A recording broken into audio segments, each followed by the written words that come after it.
हम लोग विचार करते हुए बुद्धि के विचार प्रसंग में अनुभव दो तरह का बताया। एक यथार्थ अनुभव और दूसरा अयथार्थ अनुभव। इसमें यथार्थ और अयथार्थ भेद से दो प्रकार का अनुभव बताया गया। अब यथार्थ अनुभव का लक्षण किया, तद्वती तत्प्रकार को अनुभव यथार्थ। अर्थात यहाँ पर इसका अर्थ करते समय कुछ पद निर्देश के लिए दिए जाते हैं, कुछ पद साक्षात होते हैं। तो यहाँ पर तत्पद, तद्वती में तत्पद और तत्प्रकारक मध्ये में तत्पद, दोनों भी तत्पद निर्देशक है। अर्थात वहां पर सर्वनाम दिए, वह किसको ग्रहण करते हैं? कहा कि दोनों भी तत्पद का अर्थ है प्रकारीभूत धर्म। ज्ञान में विद्यमान जो प्रकारीभूत धर्म, वह प्रकारीभूत धर्म ही यहाँ पर तत्पद का अर्थ है। तो तद्वती में अर्थ क्या हो जाएगा? प्रकार, तद्वती प्रकारवती, प्रकार को अनुभव, तो तत्प्रकार। अब यहाँ पर देख, जैसे कोई विज्ञान हो, घट या ज्ञान, आपके उदाहरण के लिए, तब यहाँ पर घट इस ज्ञान में प्रकार होता है घटत्व। घट ज्ञान में प्रकार है और विशेष है घट। तत्प्रकार, तत् से लेना है प्रकारीभूत धर्म घटत्व। घटत्ववती म्हणजे घटत्ववान पदार्थ में घट अर्थात घटत्व प्रकारक ज्ञान होना ही यथार्थ ज्ञान है। इसलिए आगे पदकृत्य में लिखा तद्वती तत् सह प्रकार यस्य सह तत्प्रकारकः इत्यर्थः। अर्थात तत्पद से प्रकार लेना है, वह प्रकार है जिस अनुभव का वह अनुभव होगा तत्प्रकारक अनुभव। तो इसलिए ये पूरा तद्वती तत्प्रकार को अनुभव यथार्थ अनुभव बताया। उसी का विशिष्ट लक्षण करते हुए लिखा तद्वत विशेषक तत्प्रकार का अनुभव यथार्थ। तद्वत विशेषक इस पद का प्रयोग किया, तो तद वद विशेषक। कवि विज्ञान में दो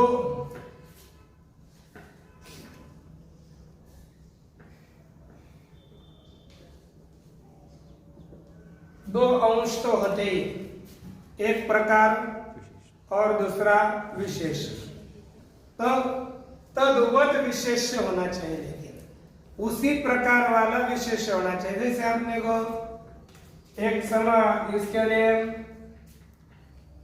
अन्वय के लिए देखा, ये विशेष किसका अर्थ है? तो आपको पहले बताया था ना कल, सप्तमी का ये अर्थ है विशेष। अब देखो, तब से लिया हमने घटत्व, घटत्व वद विशेष, घटत्व वद कौन हो गया? घट विशेष ज्ञान, और तत्प्रकार का अर्थात घटत्व प्रकारक ज्ञान। किसमें कौन सा ज्ञान? घटे घटा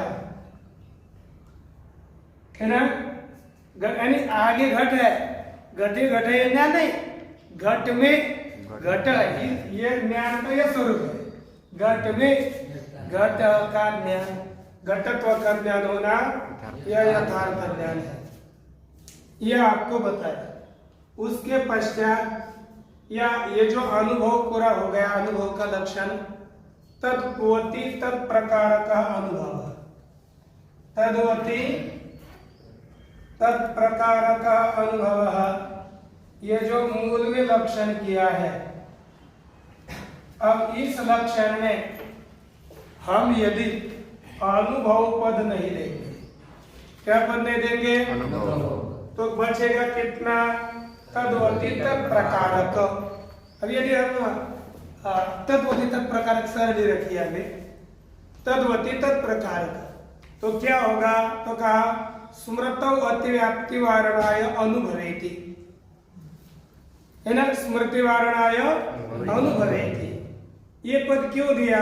कि देखो स्मृति है, स्मृति दो तरह की हो सकती है, एक यथार्थ स्मृति और दूसरी अयथार्थ स्मृति।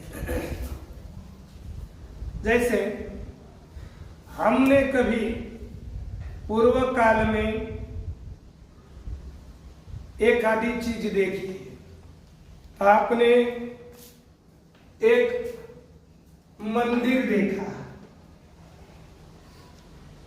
आप गए काशी में, विश्वनाथ जी का मंदिर देखा और यहाँ आकर आपको स्मरण हुआ मंदिर का, तो यह स्मरण यथार्थ है कि अयथार्थ है? यथार्थ है कि अयथार्थ? यथार्थ है। झूठा स्मरण है हो। अरे काशी में जाकर मंदिर देखा, मंदिर ही था, दूसरा कुछ नहीं देखा, और यहाँ आकर आपको उसी का स्मरण हो गया, तो वह स्मरण यथार्थ स्मरण है। हाँ, आपने, क्योंकि यदि पूर्व का अनुभव यथार्थ है तो उससे होने वाला स्मरण भी कैसा होता है? यथार्थ होता है। आप काशी में गए, विश्वनाथ जी के मंदिर को न देखकर दूसरे मंदिर को देखकर आ गए, बोले हमने विश्वनाथ जी के मंदिर को देखा, या आकर स्मरण करने लगे, तो ये नियम कैसा होता है? आपका स्मरण, क्योंकि आपका अनुभव कारण अयथार्थ था, उससे हुआ स्मरण भी अयथार्थ। तो स्मृति भी तद्वती मंदिरत्ववती है ना? मंदिर प्रकार की स्मृति है, स्मृति भी तो ज्ञान है। तो मंदिरत्व वाले मंदिर में ही हमको मंदिरत्व प्रकार की स्मृति हुई, तो वो क्या हो गई? यथार्थ। यदि हम तद्वती तत्प्रकार तत्वम इतना ही लक्षण देते करते, अनुभव पद लक्षण में न देते, तो कहाँ अतिव्याप्ति हो जाती? स्मृति में अतिव्याप्ति हो जाती। उस अतिव्याप्ति का वारण करने के लिए क्या पद देना आवश्यक है? अनुभवत्व पद देना आवश्यक ही है। लेख पढ़ो, स्मृति वारणाय अनुभवेति, अयथार्थ अनुभव वारणाय तद्वत इति। अब देखिए, बोले कि महाराज इतना ही करो, एक तद्वती निकालो, बस तत्प्रकार का अनुभव। क्या करो? तत्प्रकार का अनुभव यथार्थ, यथार्थ अनुभव का इतना लक्षण करो, तत्प्रकार का अनुभव। अब देखो, तो अयथार्थ अनुभव में अतिव्याप्ति होगी, क्योंकि अयथार्थ का क्या है? बस तद्भाववती है। क्या है? तद्भाववती तत्प्रकारकः अनुभव अयथार्थ है ना? या अयथार्थ अनुभव है। तद्भाववती तत्प्रकार का अनुभव कौन सा? अयथार्थ। अब यहाँ पर देखो, इस अवस्था में अब हमको ये पीछे का तो इसमें भी नहीं दिया तत्प्रकार का अनुभव, तो तत्प्रकार का अनुभव तो अयथार्थ भी है, उसमें तत्प्रकार का अंश है ना, तो हम लक्षण किसका करने जा रहे थे? और जो अतिव्याप्ति किसमें हो रही है? अयथार्थ अनुभव में। तो अयथार्थ में अतिव्याप्ति हो जाएगी, उसका वर्णन करने के लिए क्या देना पड़ेगा? क्योंकि अयथार्थ अनुभव तद्भाववती में, किसमें है?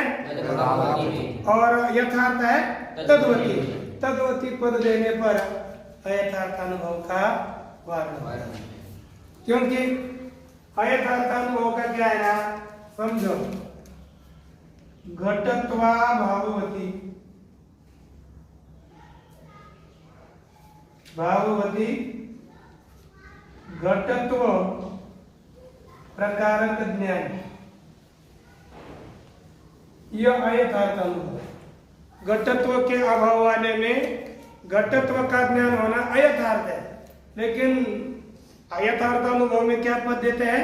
तद्वती, अर्थात घटत्ववती। घटत्ववान कौन है? घट। घट में घटत्व प्रकारक ज्ञान हो जाएगा तो वही यथार्थ है। इसलिए अयथार्थ अनुभव में जो अतिव्याप्ति हुई उसी का वारण करने के लिए लक्षण में तद्वती पद दिया। आगे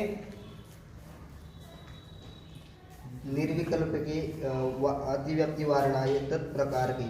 अब देखो, हमने इतना किया, तद्वती, ये तत्प्रकार निकाला, रखा कितना? तद्वती अनुभव। तद्वती देखो, हमको कभी क्या होता है ना, घटत्व वाला जो घट है ना, उसमें कुछ ना कुछ ज्ञान होता है, किंचित इदम, पता है कि नहीं? कभी कभी क्यों ये ज्ञान हो गया, हमको कुछ घटत्व का ज्ञान नहीं होगा, कोई तो है, कोई ना कोई है, ऐसा ज्ञान हो गया। उसी ज्ञान को क्या कहते हैं? निर्विकल्प ज्ञान। जिस ज्ञान में प्रकारता का भान नहीं होता, निष्प्रकार का ज्ञान को ही निर्विकल्प ज्ञान कहते हैं। जिस ज्ञान में प्रकार का भान नहीं हुआ वह निर्विकल्पक है। तो हम तत्प्रकारक निकाल डालेंगे तो उसमें प्रकार नहीं रहेगा। तो ये लक्षण कर रहे हैं हम यथार्थ अनुभव का, लेकिन जाएगा निष्प्रकारक ज्ञान में। हम सविकल्प यथार्थ अनुभव का लक्षण कर रहे हैं, लेकिन जा रहा है निर्विकल्पक ज्ञान में, क्योंकि उसमें भी प्रकार नहीं होता। आपको निर्विकल्प कितने उनका लक्षण आगे करेंगे, लेकिन उसमें अतिव्याप्ति वारण करने के लिए पद दिया तब प्रकार। अब ध्यान में रखना, आपको अतिव्याप्ति अव्याप्ति कैसे हुई ये तक कदाचित नहीं समझ में आया।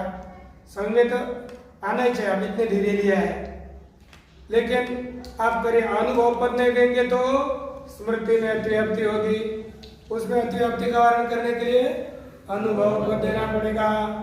बर कितना लक्षण करने पर सभी स्मृति में होती, अयथार्थ अनुभव में अतिव्याप्ति होगी, तत्प्रकार का अनुभव। कितना करेंगे तो अयथार्थ ज्ञान में अतिव्याप्ति होगी। उसका वारण करने के लिए क्या पद देना पड़ेगा? क्या देना पड़ेगा? यदि हम तद्वती इतना देंगे, तत्प्रकार छोड़ेंगे तो क्या होगा? निर्विकल्प ज्ञान में उसका वारण करने के लिए क्या पद देना पड़ेगा? प्रकार को। ठीक है ना? अच्छा,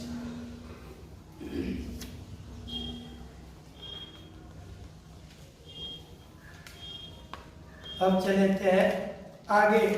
अयथार्थ अनुभव है ना? अयथार्थ अनुभव का सेम इसी तरह है,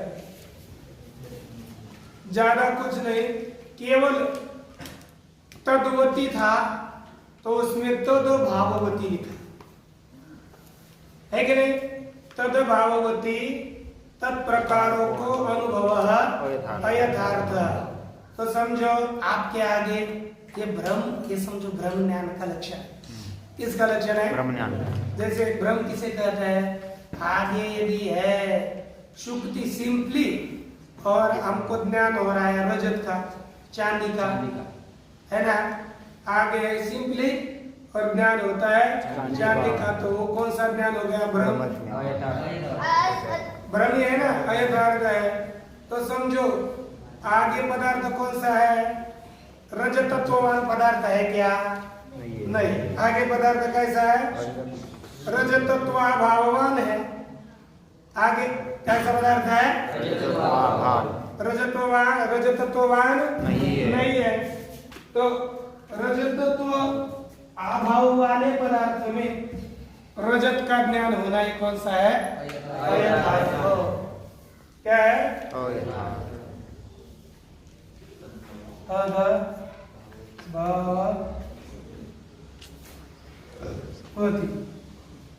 रजतत्व अभाव वाले पदार्थ में कौन सा ज्ञान होना? रजतत्व का ज्ञान होना ही क्या है? अयथार्थ। कौन सा ज्ञान है? अयथार्थ।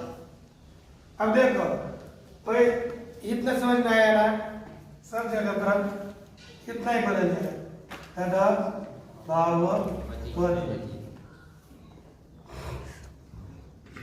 इसमें इतना होगा, तदभावती तत्प्रकार बनो। जैसे हमारे आगे एक अलग पदार्थ रखा है, शुक्ति आगे है, शुक्ति है, शुक्ति में रजतत्व नहीं है और हमको रजतत्व का भान हो रहा है, अर्थात रजतत्व भाव वाले तदभावती, अर्थात रजतत्व भाववती जो शुक्ति, उस शुक्ति में रजतत्व प्रकार का ज्ञान हुआ, उसे हम अयथार्थ कहेंगे। सैव अप्रमादित उच्यते, उसी को ही अप्रमा भी कहते हैं। अब हम इसका पदकृत्य देखेंगे तो यहाँ पर भी वैसा ही है। बोलिए। तद्भाववत् विशेष्यक तत्प्रकार को अनुभव। देखो, तद्भाववत् विशेष्यक तत्प्रकार का अनुभव अयथार्थ, अर्थात तद अभाव वाला, रजतत्व अभाव वाला विशेष है जिस ज्ञान में, वह ज्ञान कौन सा होगा? तद्भाववत् विशेष्यक है ना। मुझे रजतत्व अभाववत् रजतत्व, देखो यहाँ पर विशेष है शुक्ति और विशेषण है रजतत्व, क्योंकि शुक्ति में हमको शुक्तित्व का भान हो जाता। शुक्ति में शुक्तित्व है लेकिन हमको ज्ञान नहीं हो रहा उसका। हमको शुक्ति में शुक्तित्व का ज्ञान होना चाहिए था लेकिन नहीं हो रहा, ज्ञान हो रहा है रजतत्व का। तो रजतत्व भाववत कौन हो गई? शुक्ति, और उसमें ज्ञान हो रहा है रजतत्व, रजतत्व प्रकार का ज्ञान हो रहा है, इसलिए ज्ञान हो जाएगा उन्हें तद भाववत विशेषक, अर्थात रजतत्व भाववत शुक्ति विशेषक ज्ञान और रजतत्व प्रकार का ज्ञान है, इसलिए यह अयथार्थ ज्ञान है। यहाँ पर भी अनुभव पद निकालेंगे तो अयथार्थ स्मृति में अतिव्याप्ति होगी। इसमें अयथार्थ स्मृति भी अयथार्थ हो सकती है ना, तो उसमें अतिव्याप्ति का वारण करने के लिए क्या पद देना पड़ेगा? अनुभव। अनुभव। बोलो आपको पता पड़ता क्या है? यथा सुक्तो इदम रजतम इति ज्ञानम स्मृति वारणाय अनुभव इति, है ना। दिया कि नहीं? ज्ञान कौन सा दिया? सुक्तो इदम रजतम, शुक्ति में यह रजत ऐसा ज्ञान होना, यह कौन सा ज्ञान है? अयथार्थ ज्ञान है। और स्मृति में अनुभव पद निकालेंगे तो अयथार्थ स्मृति में लक्षण चला जाएगा, उसका वारण करने के लिए क्या होगा? अनुभव पद देना पड़ेगा।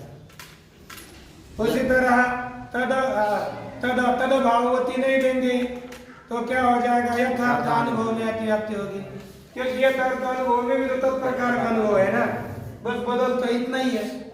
यथार्थ अनुभव में तत्प्रकारक होता है, यथार्थ अनुभव भी तत्प्रकारक होता है। यदि तत्प्रकारक अनुभव इतना लक्षण करेंगे तो यथार्थ अनुभव में अतिव्याप्ति होगी, उसका वर्णन करने के लिए केवल हम तद्भाववती अनुभव ऐसा करेंगे तो निर्विकल्पक में अतिव्याप्ति होगी पहले से, क्योंकि जिस ज्ञान में कोई बस ज्ञान है, किसका ज्ञान है? कोई किंचित इदम, कभी रजतत्व भाववती में कोई भी ज्ञान हो सकता है। तो इस निर्विकल्पक में अतिव्याप्ति का वारण करने के लिए पद देना पड़ेगा तत्प्रकारतः इति। थोड़े यथार्थ अनुभवे अतिव्याप्ति निरसनाय तद्भाववत् इति।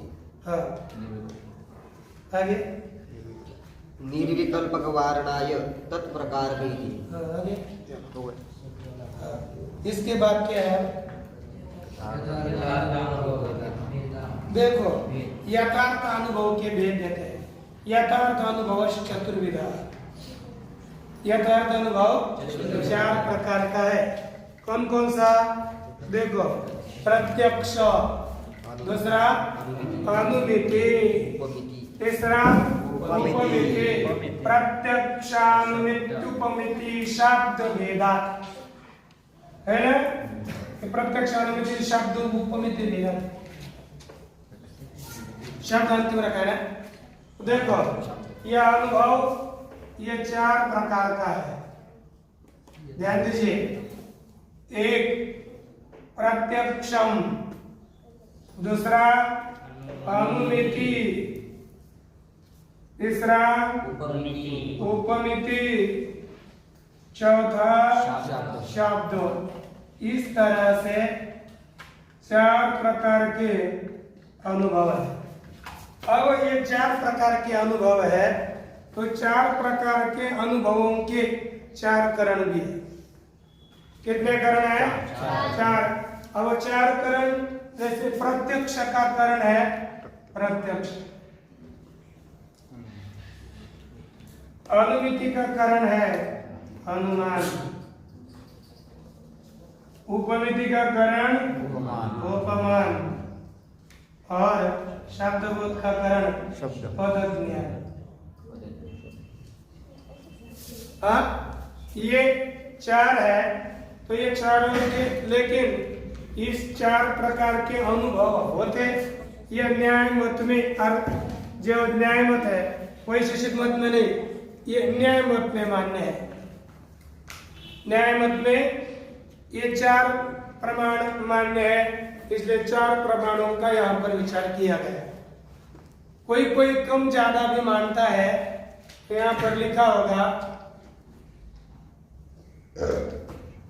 4 वाक लिखा, पढ़ो थोड़ा पढ़ लिया। यथार्थ अनुभवः प्रत्यक्षम एव 4 वाकाः। जो यथार्थ अनुभव, यथार्थ शब्द का अर्थ है यथार्थ अनुभव। यथार्थ चतुर्विध लिखे ना, यथार्थ अनुभव चतुर्विधा।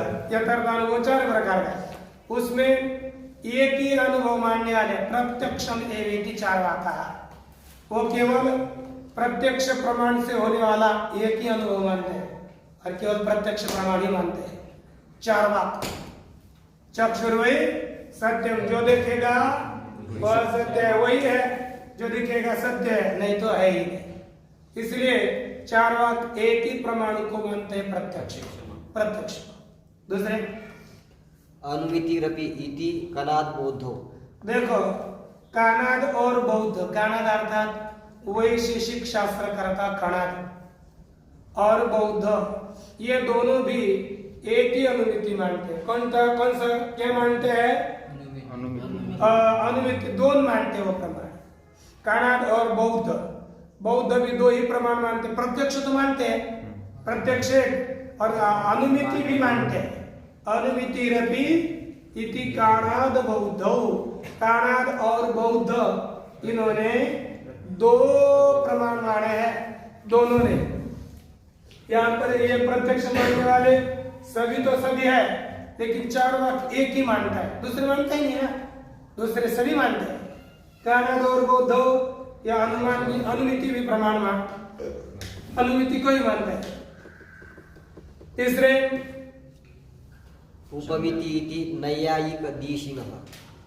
देखो इसके बाद हमको ये देखना चाहिए था, 3 नंबर ये चाहिए, शब्दमपि इति उपमिति। देख ये थोड़ा अलग लिखा, लेकिन चल जान लो। उपमिति को भी मानते हैं कौन? नैयायिक। समझो 3 नंबर चाहिए था शब्द, तो क्या है? सांख्य शब्द प्रमाण को भी मानते हैं, अर्थात सांख्य 3 प्रमाण मानता है। चार्वाक 1, कणा बौद्ध 2, सांख्य 3 और 4 नंबर में ये उपमिति चाहिए थी। और ये नैयायिक उपमिति को भी प्रमाण मानते हैं। 4 नंबर है उपमिति, लिखने में है, आप यहाँ पर नया न्याय में 3 नंबर लिखा है। मैं आपको बताऊंगा सूची का कहा न्याय से किया है ये सब। अब देखो ये क्या होता है कि उपमिति भी नैयायिक मानते हैं। ठीक, 5वां शब्दमपि इति नैयायिकाः। शब्द नैयायिक शब्दों को भी मानते, लेकिन सांख्य चाहिए था पहले। शब्दमपि इति सांख्या और फिर उपमितिरपि इति नैयायिका, ऐसा चाहिए था। आगे अर्थापत्तिरपि इति प्रभाकरः। देखो प्रभाकर है ना, कुमारिल भट्ट के शिष्य, पता है, नाम सुना होगा।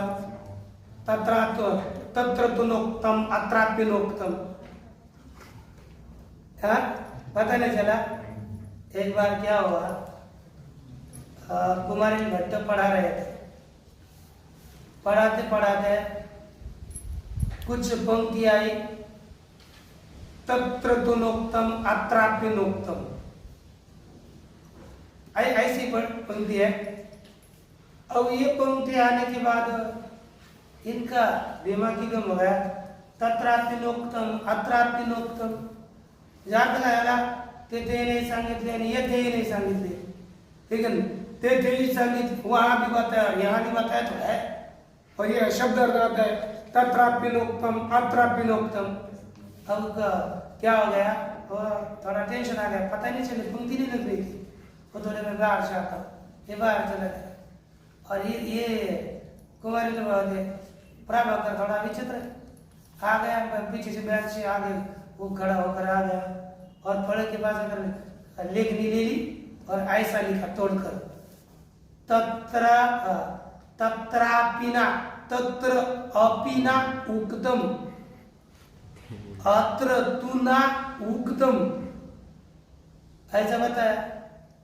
अत्र तुना उक्तम, तुना तू द्वारा, वहां पर आपी के द्वारा बताया और यहाँ पर तू के द्वारा बताया, ऐसा का अर्थ किया। और यहाँ इधर पूछा किसने लिखा रे, सब चुप, लेकिन बर्बाद में इसने लिखा है, इधर आना बोला है। और फिर कहा उसको ये कहते गुरु कहते थे, गुरु, फिर उसके कारण वह गुरु, तो गुरु का वहां से आगे उसका नाम ही पड़ा गुरु। इसलिए कभी कभी शास्त्र में प्रभाकर मत शब्द न लेकर गुरु मत लिखते हैं। गुरु तो थे कुमारिल भट्ट, लेकिन उसको उसने उसका उत्तर दिया, वहां पर लिखा था, अर्थात बुद्धिमत्ता उसकी बहुत अच्छी थी, इसलिए उसके गुरु मत कहा जाता है। अब ये वैसे उनके मत में वो, लेकिन ज्यादा से ज्यादा कुमारिल भट्ट के विरुद्ध ही चलता था, कभी भी थोड़ा ज्यादा ही चल रहा था वो चल रहा, लेकिन बुद्धि थी उसे, लेकिन ऐसा सिद्ध करता था अपना, ऐसा ही नहीं। और ये क्या था, फिर बाद में क्या हो गया कि चारों ने उसने 5 प्रमाण माने। कौन सा? अर्थापत्ति प्रमाण माना, अनुपलब्धिरपि भाट्ट वेदांतिनो, भाट्ट और कुमारिल भट्ट के अनुयायी और वेदांती, ये 6 भी प्रमाण मानते हैं। कौन सा? 6 भी प्रमाण इसमें माना जाता है। अब इस तरह से 6 प्रमाण आ गए।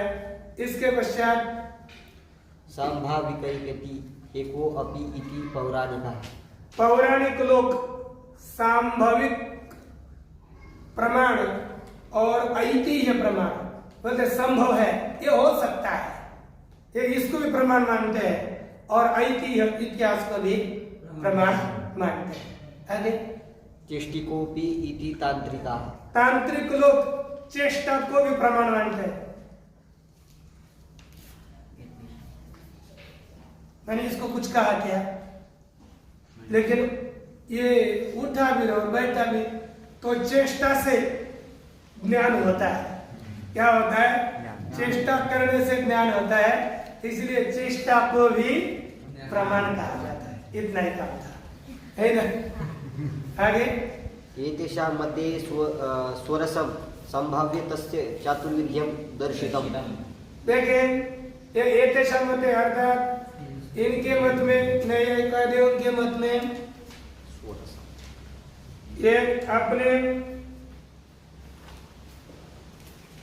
एतेषां मते स्वरसं संभाव्य तस्य चातुर्विध्यं दर्शितम। इनके मत में अर्थात अन्नम भट्ट जो न्यायिक है, इनके मत में अपनी अभिरुचि की संभावना यानी अपना अभिप्राय लेकर ही इस प्रमाण का चातुर्विध्य बताया गया है। क्या बताया है? चातुर्विध्य बताया है। इस तरह से 4 ही प्रमाण माने गए हैं। इनके कारणों का विचार बाद में देखेंगे।